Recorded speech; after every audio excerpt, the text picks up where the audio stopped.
Welcome, everyone. My name is Adam Savitt. I'm Director of Communications at the Center for Security Policy. I'm very proud and excited to welcome you to the first in our webinar series on biothreats. And this comes on the heels of the launch of our new book, Defending Against Biothreats, What We Can Learn from the Coronavirus Pandemic to Enhance U.S. Defenses Against Pandemics and Biological Warfare. And we'll be presenting 5 webinars featuring the authors of this work over the next couple weeks. I'm even prouder to say that it debuted on the top of Amazon's terrorism list this week. Today's panel is entitled How China and the World Health Organization Deceived the World About the Coronavirus Pandemic, featuring Gordon Chang and Claudia Rosette, and moderated by our own Fred Fleitz. Just please note that you are in listen-only mode. You can communicate via text. You can ask questions in the Q&A box on your webinar control panel. The event is being recorded and will be available on our YouTube channel, youtube.com/securefreedom, as well as on our website, securefreedom.org. And with that, I'll hand it over to our President and CEO, Fred Fleitz.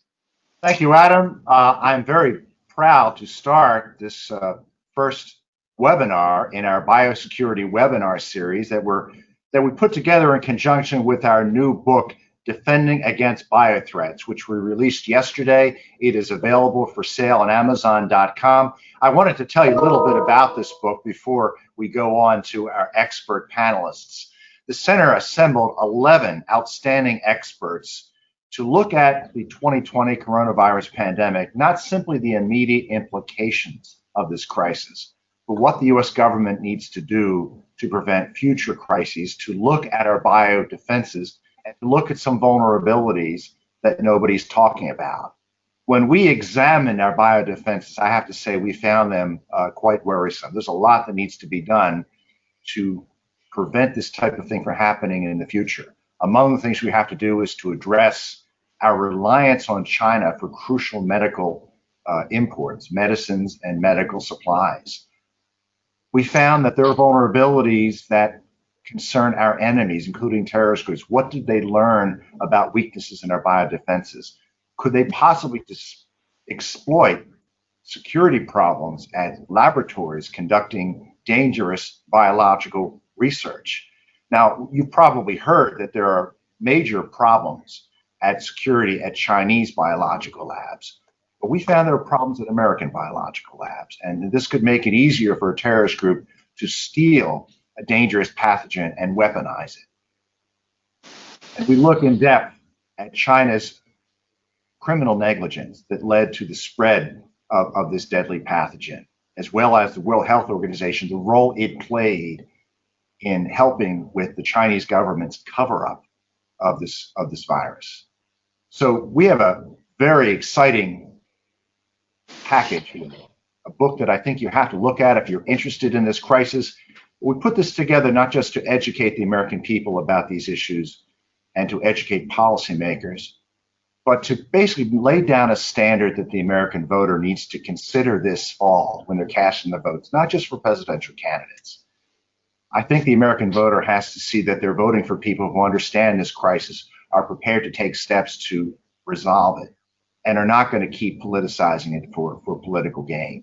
It's time to take politics out of this crisis and to work together to hold China and the World Health Organization accountable for their misconduct and to defend our nation against biothreats. Well, in this first of our biosecurity series, I'm very pleased to welcome 2 extraordinary experts, Gordon Chang and Claudia Rosette. Gordon lived and worked in China for almost 2 decades. He is widely published. His op-eds have appeared in the New York Times, the Wall Street Journal, Fortune. He is an author of several books, including The Coming Collapse of China and Losing South Korea. But I think you know Gordon well because he's constantly on cable television, especially on the Fox News Channel and Fox Business. And I know he is someone the president trusts for his analysis of the virus and the threat from China. Gordon, welcome. Thank you so much, Fred. And hi, Claudia. Great to be on with you. Great to be on with you, Gordon.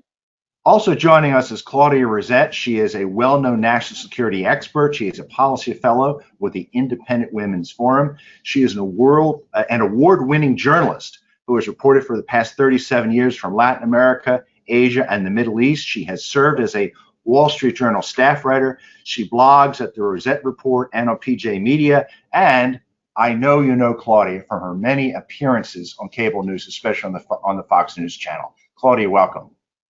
Thank you. Great to be here.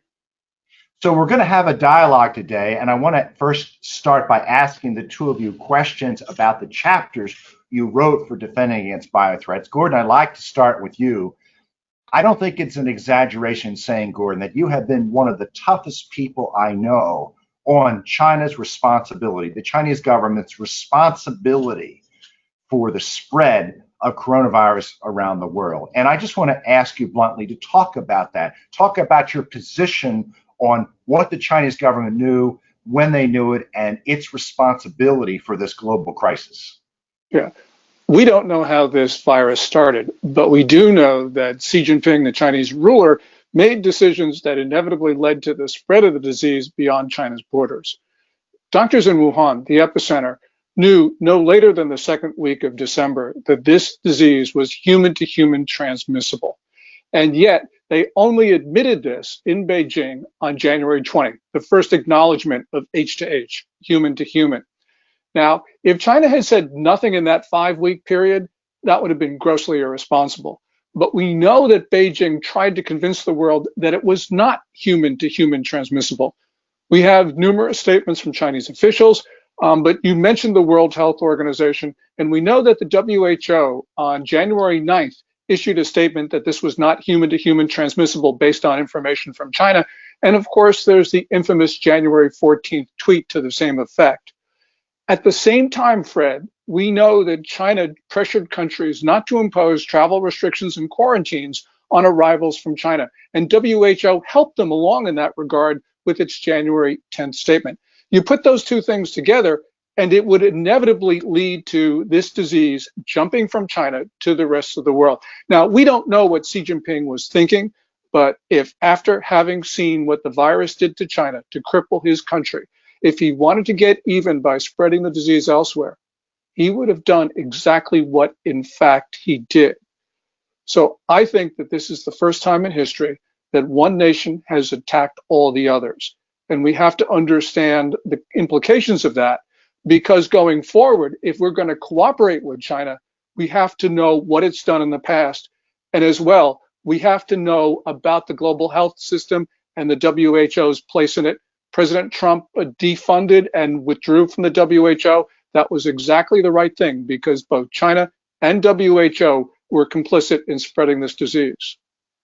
Okay, well, I want to move to Claudia now. You wrote a fabulous chapter on the World Health Organization's responsibility for actually assisting with the Chinese cover-up here. And I mean, there are more details coming out on this all the time. Tell us what you found in your research for our book. Yeah, the WHO's role became basically to run cover for China's lies, to assist in the deception, to provide a seal of good housekeeping with the UN label, which we've seen other UN agencies have done before. But in the WHO's case, here was a UN agency which turned out to be truly sort of in the pocket of China in a major, major crisis, something that has now affected the planet. And it went from lying, as Gordon just described, to endorsing China's lies. Let me give you a quick example of how bad this is. Since we went to press, even more has come out. It just keeps getting worse. The WHO put out the word that China had notified them on December 31st of this unknown pneumonia, this new strange pneumonia. Well, it turns out, it turned up recently that China did no such thing. They did not even notify the WHO. It was Wuhan, the municipality, that put information on its website, which was some Chinese doctors then posted on an international website, ProMed, and Taiwan inquired about it, which the WHO brushed off and did nothing with. That is how it came to the attention of the WHO. And they then put it out as if China had responsibly notified them. In fact, they went on to then praise China for its speedy actions.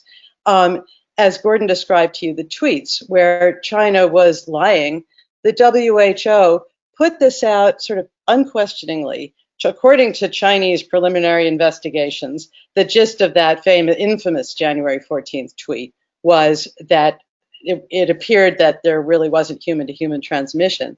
At that point, it was already spreading abroad. And it just became more egregious from there. China admitted on January 20th that there was human-to-human transmission. But the World Health Organization did not call an international emergency. They waited another 10 days. During that time, their Director General, Dr. Tedros, flew to Beijing. He had tea with Xi Jinping, the head of the Chinese Communist Party and president of China.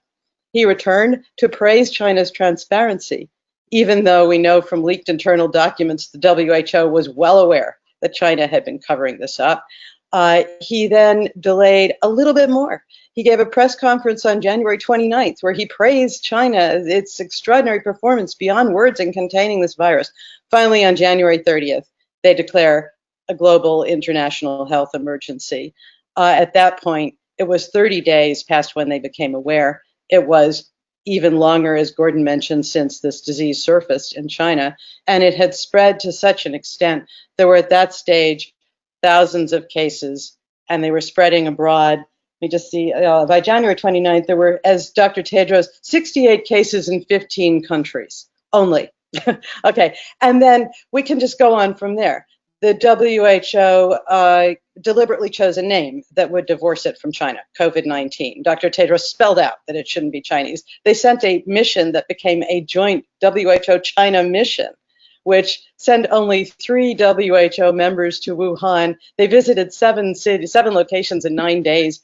Potemkin tour on from there. I want to get to that in a moment. I want to ask Gordon a little bit about Wuhan, and then I'm going to ask you to follow. Gordon, you wrote a little bit about what has been going on at the Wuhan Institute of Virology. You mentioned that there's a possibility that there was military research into biological agents and something called maybe research into a chimeric virus. Could you talk about at least what the rumors are and what we know about what was being researched at this high-level bio-level 4 laboratory? Yeah, at the Wuhan Institute of Virology, Fred, we know that they were storing more than 1,000 types of coronaviruses. That's because that was on their website before they took it down. Also, we know that they were experimenting with them and actually re-engineering coronaviruses. And we know that because China published an article in Nature, the magazine, in 2015. So there was a lot of this activity there.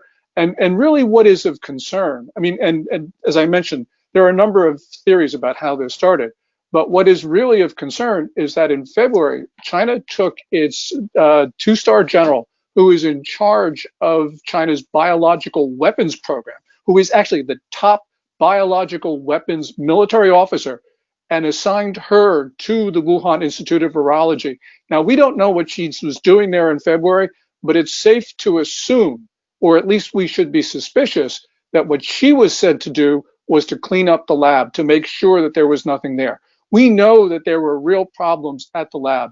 The State Department in 2018 sent a team there, found a alarming failure to meet protocol. China Daily, which is an official publication, actually published photos of the refrigerators where the coronaviruses were being stored, and the seals on the refrigerator were broken. So there's a whole bunch of things pointing in the direction that something happened at that lab.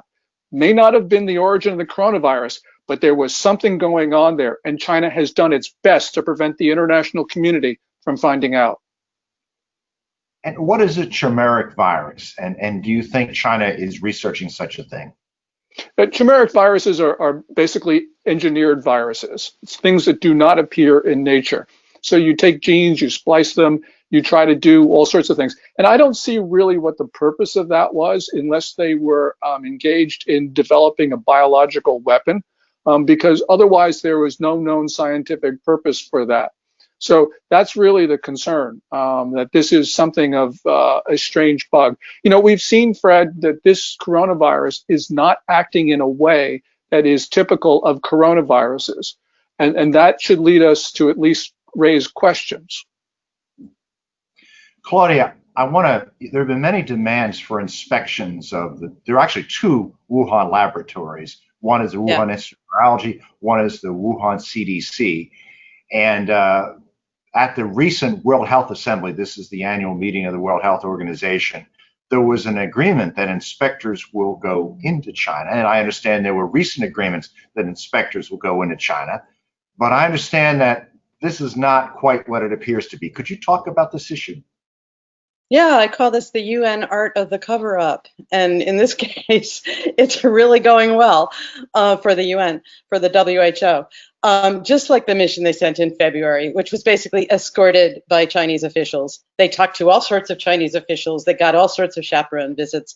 Now we have WHO officials are in China, apparently in quarantine or nearing the end of that, to make arrangements for this investigation to proceed. Well, they're arranging another hookup with what effectively will be China's Communist Party chaperones. This is like the old Potemkin Soviet tours to look into the origins of the virus. Bear in mind, this surfaced, as far as we know, around December, and it's now July, and months and months, half a year or more has gone by. We're receding from the origins. Doctors have been silenced. China has had its scientists laboratories destroy samples.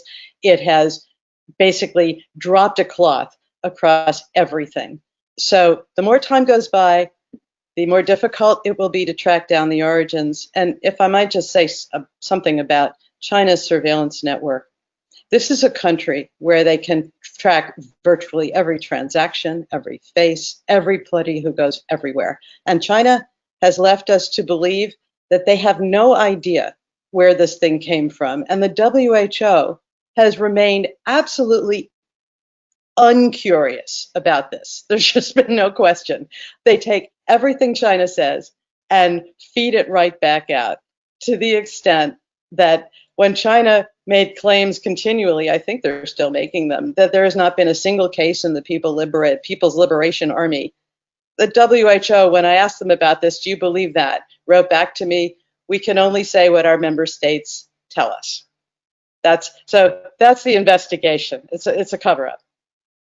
Well, Gordon, a big part of this problem is propaganda from the Chinese Communist Party, not just to cover up the origins of the virus, but to exploit this situation to promote its long-term and global ambitions.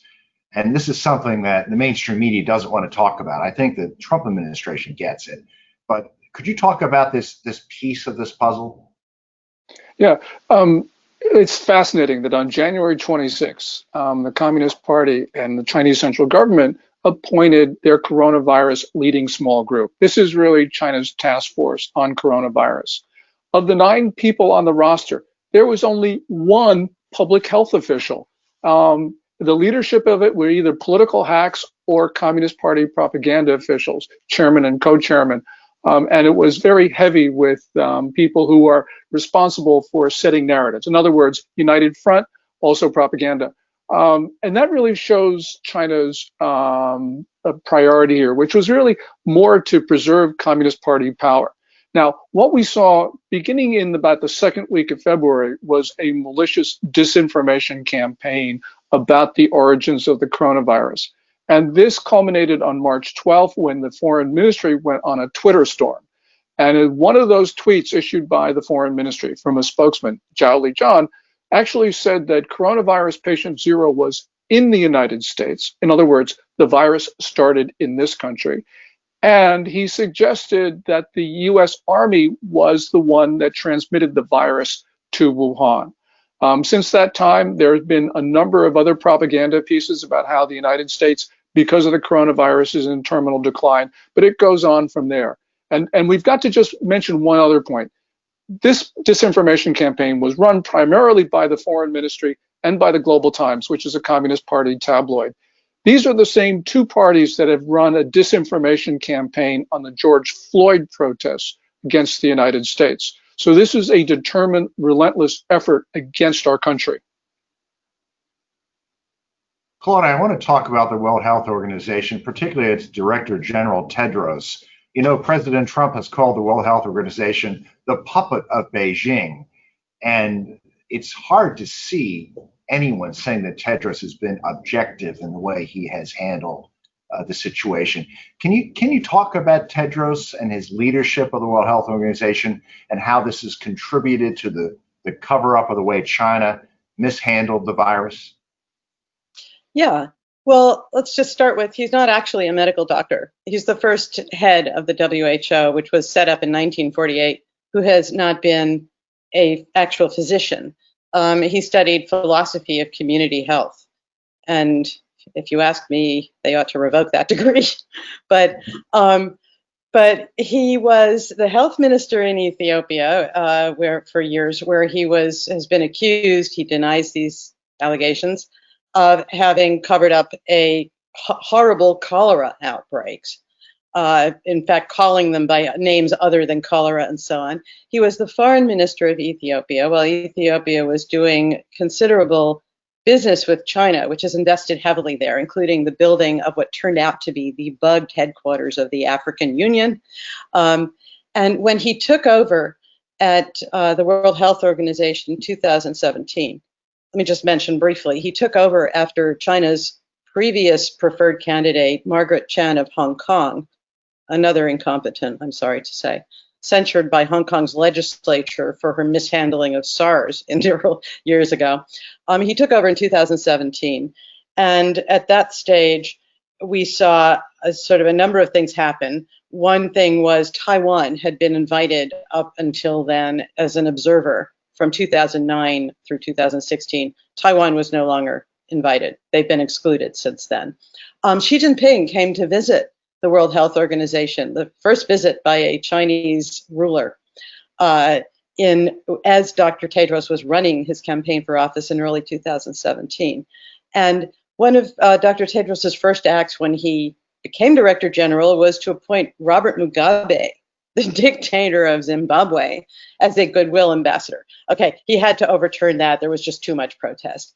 But he's gone on, he's been he's got a lot of connections to China that go way back to his days in the Ethiopian government. And the way that he has talked about China's handling of this outbreak has been, if you call it incompetence, you have to assume the man is so incompetent that he shouldn't be anywhere near a health organization. If you assume that he knows what he's doing, I'm sorry to say it's grossly corrupt. These are lies. When he was praising China's transparency, as it was dead clear that China had been dummying the numbers, lying about the transmission, that was just wrong. And he didn't just praise it. He was effusive. He went on for days every time he talked about it.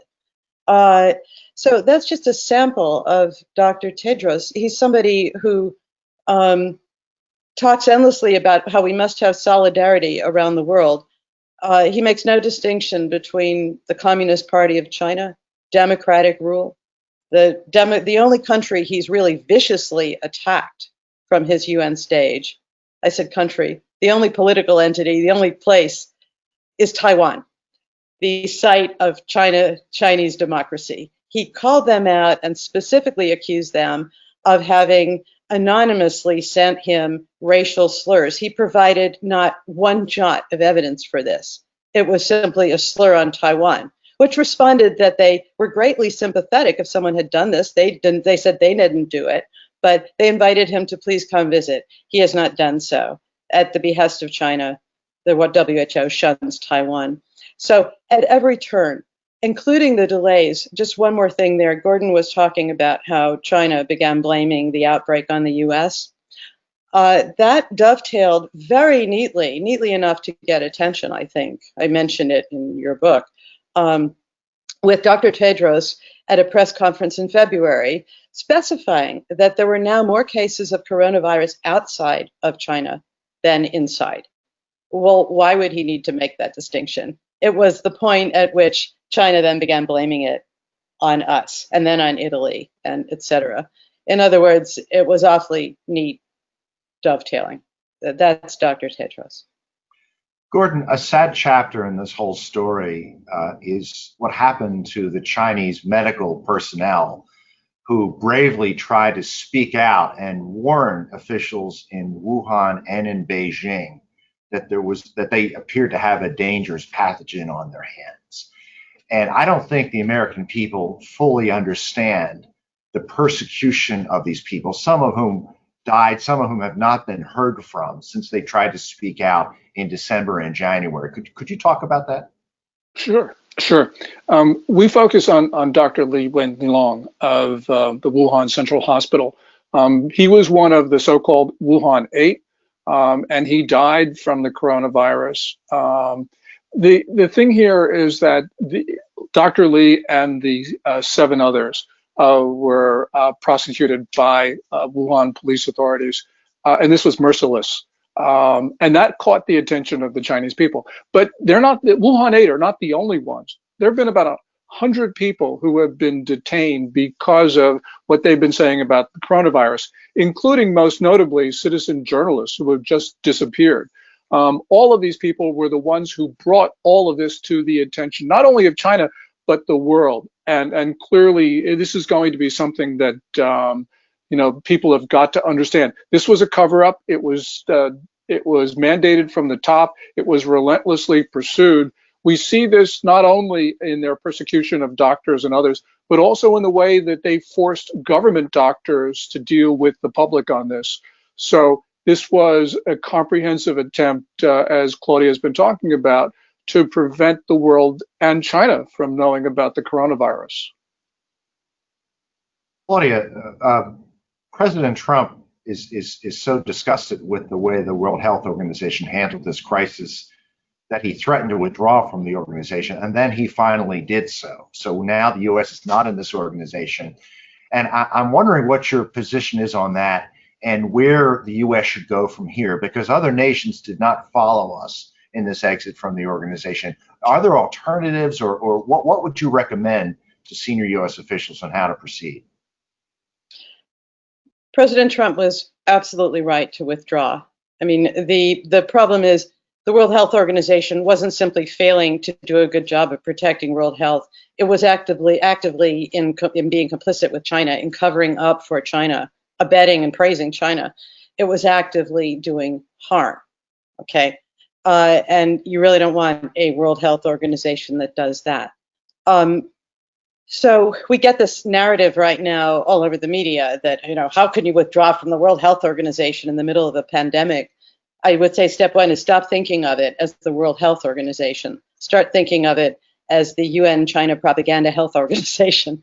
But what can we do?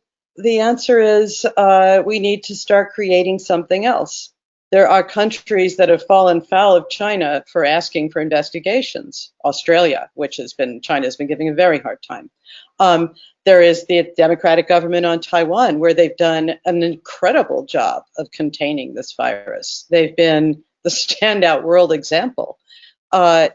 Take them in, and I would say put together a coalition of actors that are genuinely dedicated to protecting world health, that actually have some reason, because they are responsible to their own electorate, to act responsibly, and start building something like that. And do bear in mind that while the World Health Organization likes to brag up all the marvelous things it's done for world health, smallpox has been eradicated, polio is on the run. What's mostly done that is the United States. Okay, we've been the biggest funder. We've been the biggest backer. We have been the biggest source of their scientific expertise for a long, long time. So it's actually not a case of this was the marvelous organization that was protecting us. It's more like, why should we continue to prop up this horrible thing? I'm sorry, that is what it is. That has now been effectively colonized by China. If you look at the behavior of the WHO, it was run by China's candidates since 2007. Dr. Tedros, when he took over, was just continuing that. They've done an atrocious job, on Ebola. It goes on in every direction. It's one of these UN scandals that's just bottomless. But Ebola, there was a terrible outbreak in 2013 to 14. The WHO bungled that so badly that even they finally did an investigation and admitted it was a disaster. the U.S. had to go in. The U.S. military, remember, went in to help. NGOs like Médecins Sans Frontières went in, Samaritan's Purse. Well, guess who was the team leader for the WHO on that incredibly botched Ebola outbreak, mishandling of that, was a Canadian named Bruce Aylward, who's one of the senior officials at the WHO, who was the leader of the WHO-China joint mission in February to look into coronavirus that produced the Potemkin report. So this just goes on and on. Again, get out and get to work setting up a coalition that will really protect world health. That's what I would say. And you mentioned Bruce Aylward several times in your chapter and how he helped with the cover-up. So I hope our viewers will check that out. Gordon, I want to ask you a broader question. You're really seen as one of this country's experts on China, and you've made some pretty tough recommendations on how the United States should deal with China and the Chinese Communist Party. And in light of the crackdown in Hong Kong, in light of the outrageous persecution of the Uyghurs, we all saw that picture recently of hundreds of Uyghurs with their heads shaved, kneeling at a train station with bags over their heads. How do we factor the way China handled the coronavirus into our future relations with China? What should our relationship with China be? What should we push as China's role in the world in light of these examples? I think the United States needs to isolate China and to cut our ties with it. The problem, Fred, is that China's brand of communism is not reformable. We have seen this. Go back to SARS, the 2002-2003 epidemic. China's behavior was atrocious. But go fast forward to the coronavirus, 2019, 2020, it's not only atrocious, but it's malicious. So we see a marked deterioration in China's behavior with regard to just one issue, global health. But then you mention all the other things you're talking about, and it's clear that China is moving in the wrong direction. Now, we can't change China by waving a magic wand. But what we have to do in the short and the intermediate term is to reduce our vulnerability to it, because we can't reform it. It's not going to reform. It's moving in the wrong direction. And that's unfortunate, because that means we have to take measures which up to now at least have been unthinkable, which means we need to cut trade, cut investment, cut technical partnership arrangements, cut travel. Because travel is how this disease jumped from China to the rest of the world.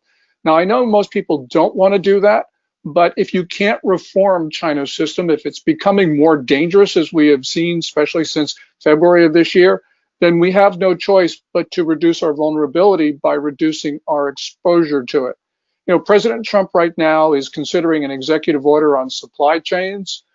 This is something that Vice President Biden talked about last week. This is something that we need to do, because as Rosemary Gibson, who I'm sure is going to be on another of your webinars, as she has said, we have this extraordinary dependence on China for our pharmaceuticals, for active pharmaceutical ingredients. And this is just completely unacceptable, because it puts us at such risk of China's retaliation. So these are things that we have to do. They're big tasks. There are things we don't want to do, but if we want to maintain our independence, if we want to maintain our society, we're going to have to do them. Claudia, I want to ask one more question of you before we go to questions, and it's the same question I asked of Gordon. If you were going to give recommendations to senior U.S. officials on our relationship with China and what China's role in the world, what that relationship would be, what would you recommend? Continue to tell the American people, as the Trump administration has been doing in quite prolifically lately, what really is going on in China. In other words, like the series of speeches we've just seen from the FBI director, the Attorney General. We're expecting one from Secretary of State Pompeo, Robert O'Brien. These speeches about very nitty-gritty how China is pilfering, exploiting, subverting. And I think it would be quite appropriate. There was a good report out from the minority staff of the House Committee on Foreign Affairs some weeks back that got into the World Health Organization and its relationship with China. I think, again, there's a lot of classified information that probably could be put out without compromising sources and methods that would tell us much more that is useful about just how dangerous and predatory China is. For instance, just to take the World Health Organization, how exactly did it come about that they are so completely wedded to China's propaganda line, interests, timetable, and so on? I think there's probably information there that I'm not in a position to access, but our authorities maybe are. And that should be shared with the American people. Again, this sort of series of speeches where we're told what's going on, because something has to prepare the public in America for what Gordon is describing. And unfortunately, and I say this with, I have wanted to see a free China for years and years and years. I watched them shoot their own people in 1989. I didn't like that, okay? But that is not the way it's going.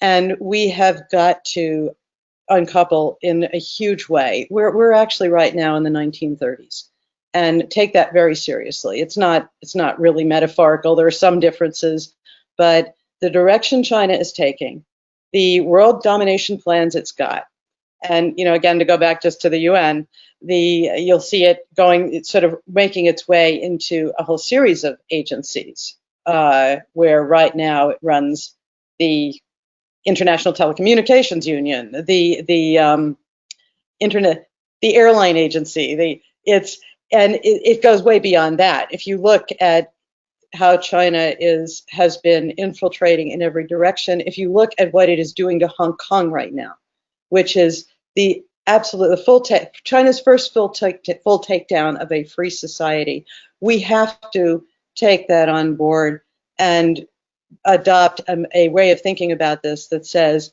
it isn't worth it to do business. It will be very hard. There are huge economic incentives, not least because China has the ability to bribe individuals making business decisions, to bribe and blackmail in ways that our society really doesn't. We get prosecuted for that.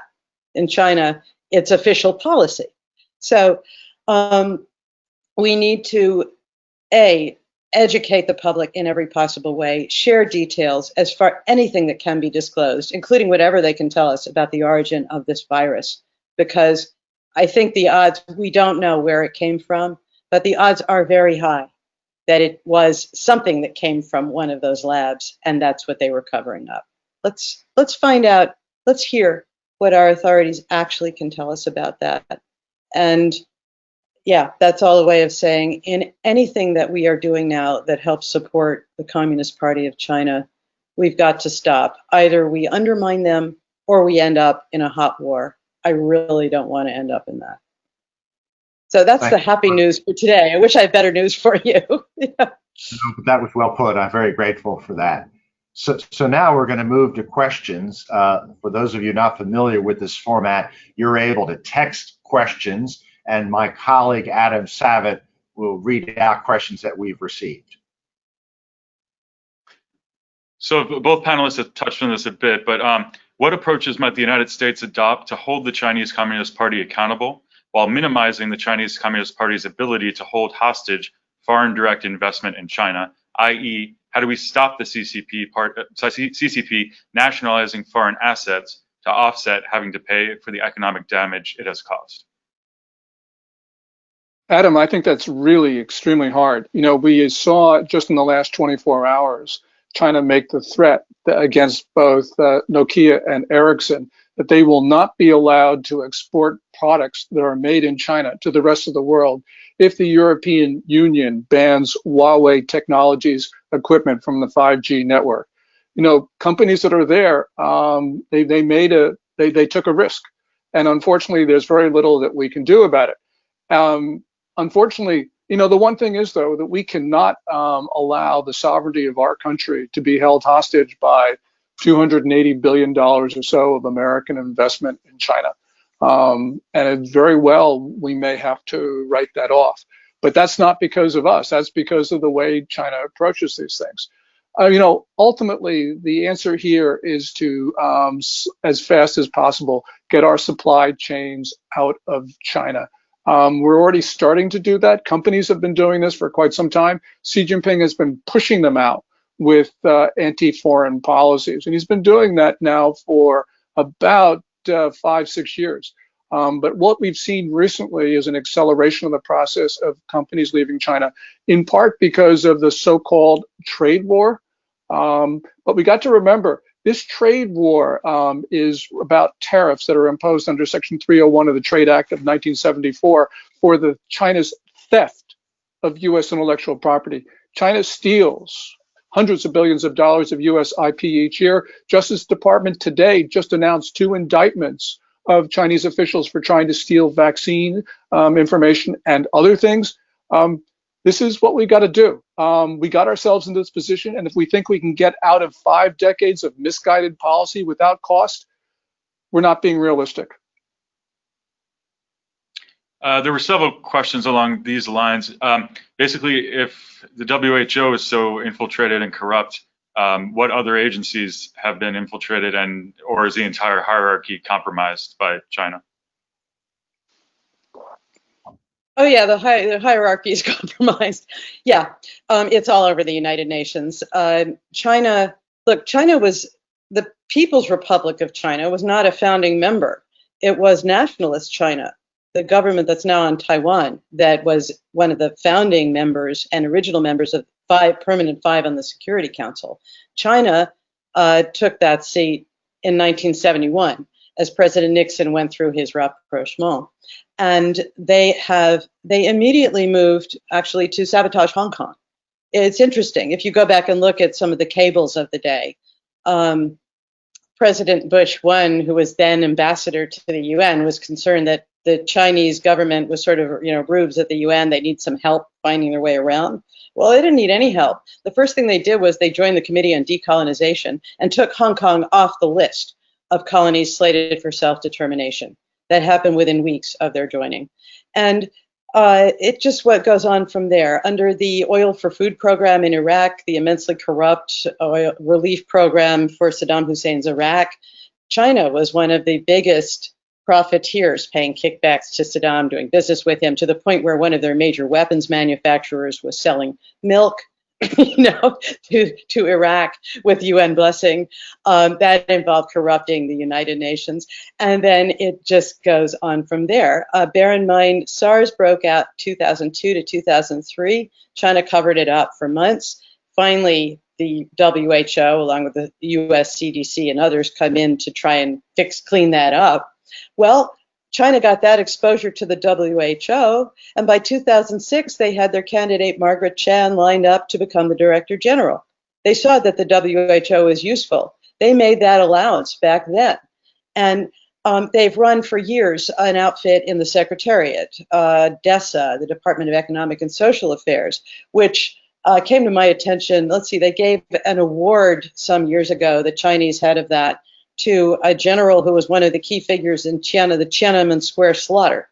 Again, a UN award. The bottom line is you'll find this all over the place, including what they do. They're much more active these days on the Security Council as well, where they have that permanent seat. But the hallmark of what, there are 2 things to know. One is they use the legitimacy of the UN to cover up their misdeeds. The UN says it's okay. It's like what we just talked about with the WHO, saying China's handling the coronavirus really well. Don't worry, it's fine. Dr. Tedros actually assured us it wasn't going to spread. China had it under control. And the other thing is they don't actually want America gone because we pay the biggest share for a lot of these things. And what they have excelled in doing is having us, they leverage our investments. We provide legitimacy, which they cash in on.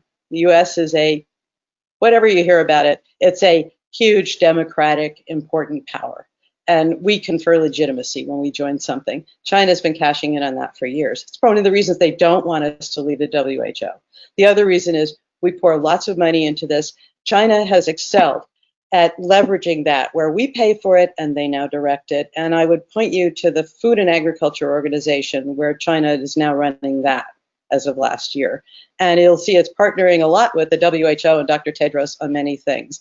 And any one of these things you tap into, I guarantee you, you will find connections that will trouble you if you think China has become a problem player. So yeah, lots. Why did the Director of National Intelligence say on April 30th that the coronavirus was not man-made, even though there were a lot of suspicious things? Was there some other motive to declare that? I actually don't know why. I think that statement was probably ill-advised. Claudia just a few moments ago was talking about how it was important for the U.S. to start to declassify some of the intercepts that we have. And actually, Germany did this. We know this from Der Spiegel reporting that Germany's BND, their CIA, has been releasing information. For instance, a phone call between Tedros and Xi Jinping in January, which was extremely damning for the Chinese and the WHO. So clearly there is a lot that we know. Secretary of State Pompeo has actually hinted about SIGINT that we have, but he hasn't released any of it.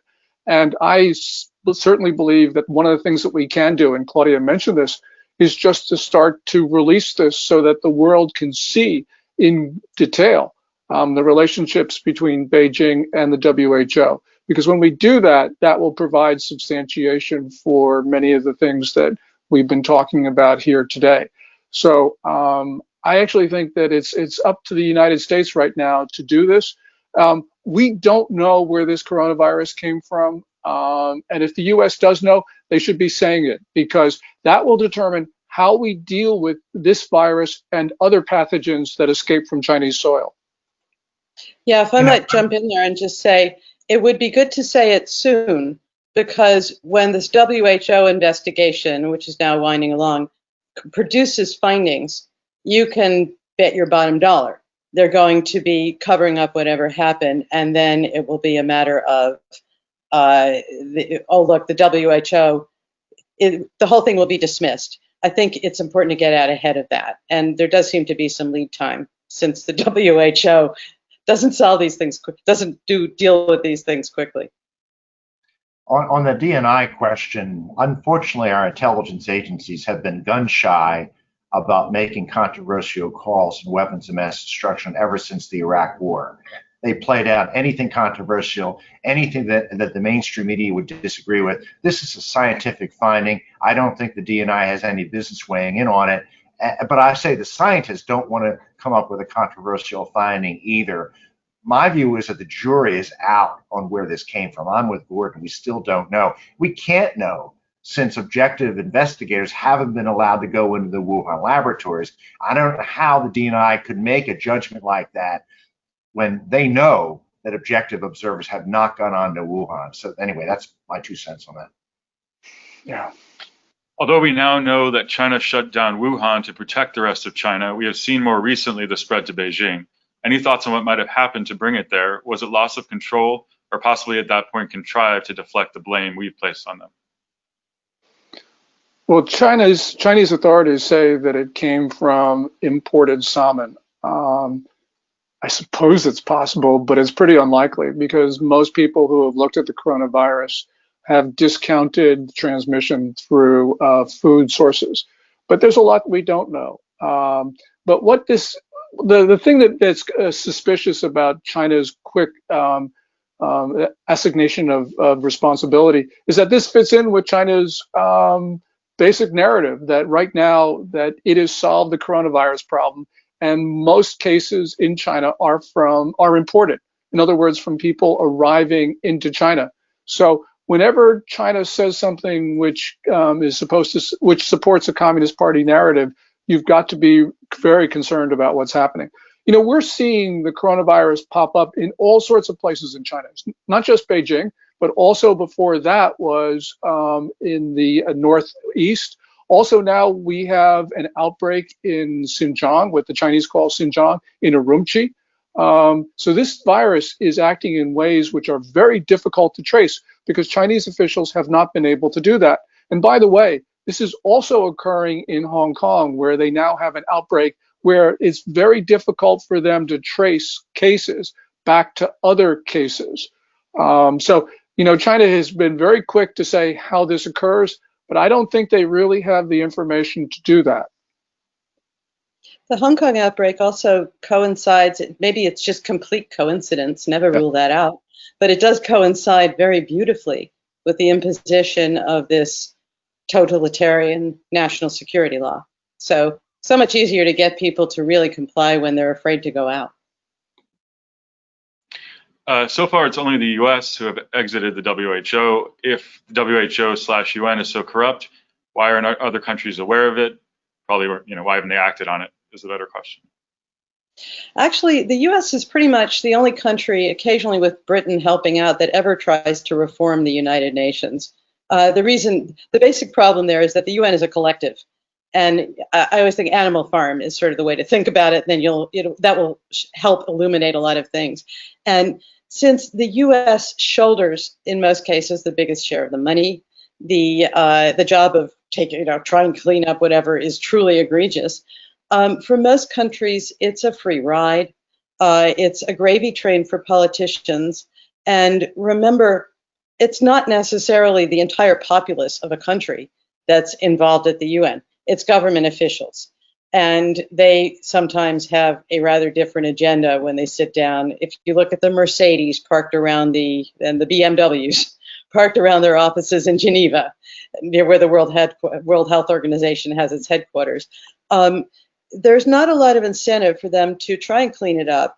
And it's very, very hard to do because it's this, 193 member states where each one has one vote. You have to put in enormous effort. So basically, nobody does. They look for whatever they can get out of it.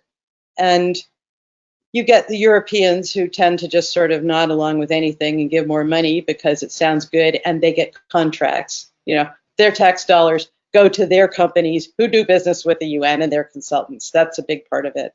And the other part is you get huge lobbying by places like China, which is also in a position to throw business deals to people who will support China at the UN, including, remember, Italy, Europe, that end of the Belt and Road. So there are enormous financial interests that run outside the UN.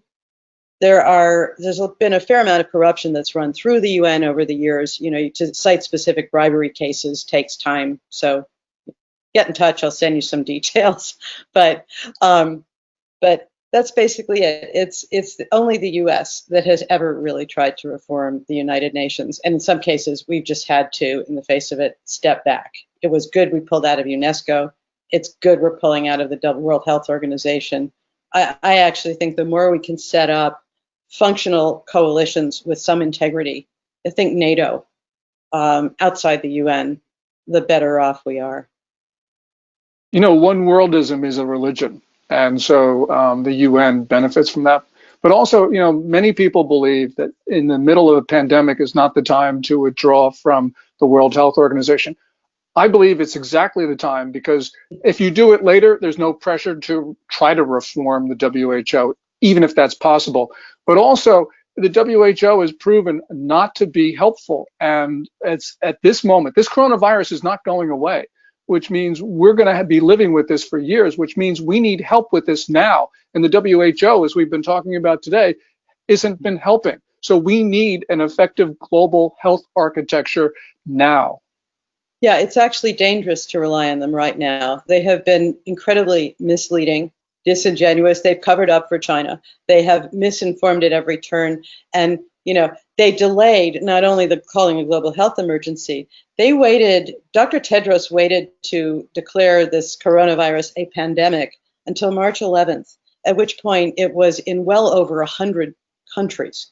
I mean, that was obscene, frankly, that he didn't raise an alarm much sooner. And there's every reason to ask, was he simply waiting until it was far enough from China, till the epicenter? He waited basically till the epicenter had shifted to Europe, which then moved on with its infections for New York before he did that. So this is dangerous. You don't want to be relying on someone. If you had a terrible doctor come in who treated you in the wrong way for a potentially fatal disease, wouldn't you want to fire him and do something else? That's it. Will the presidential election make a difference in our relationship with China? Yeah, of course it's going to. I mean, in one way, Vice President Biden has said that on his first day in office, so we can expect this on January 2021 if he wins, that he is going to cancel President Trump's withdrawal from the WHO, which only takes effect on July 6, 2021. And that, of course, is going to have a big difference in our relationship with China because, as Claudia has been talking about, this really has caused tension between Washington and Beijing. But you go through the list of things. Basically, Trump and Biden have two very different visions of China and two very different visions of the United States' relationship with the rest of the world. So yes, there's going to be big differences, night and day. Well, I think we're going to stop it there to wrap up this excellent panel. Adam, thank you for helping with the questions. Claudia Rosette and Gordon Schenk, thank you so much for offering your analysis today. I'm hoping our viewers will check out Defending Against Biothreats to read the detailed analysis that these two experts provided that you heard today, but it's much more detailed in the book. We're going to have, as I said, 5 of these panels. The next panel will be on July 27th. The title will be Developing Reliable Biodefenses in an Uncertain World. And our panelists will be former Soviet biological weapons scientist Dr. Ken Alibek and biologist Albina Taché. It's going to be a fabulous panel. Now, I think Claudia and Gordon, you're going to be a hard act to follow, but we're certainly going to try in our future panels. We have a lot of material related to this issue on our website, securefreedom.org. There's a very important decision brief on what our policymakers must do in response to this growing bio threat that I don't think most people are aware of. We're also posting a number of op-eds. We're writing up our chapters. And there's a good op-ed on your chapter, Claudia, that we're going to be posting soon. We have a good op-ed that's posted already on what terrorists may have learned from this crisis. Well, I'd like to thank you all for coming and watching the first of our biosecurity webinar series, and I hope you will join us for the next 4, and hope you have a great day. Thank you. Thanks very much.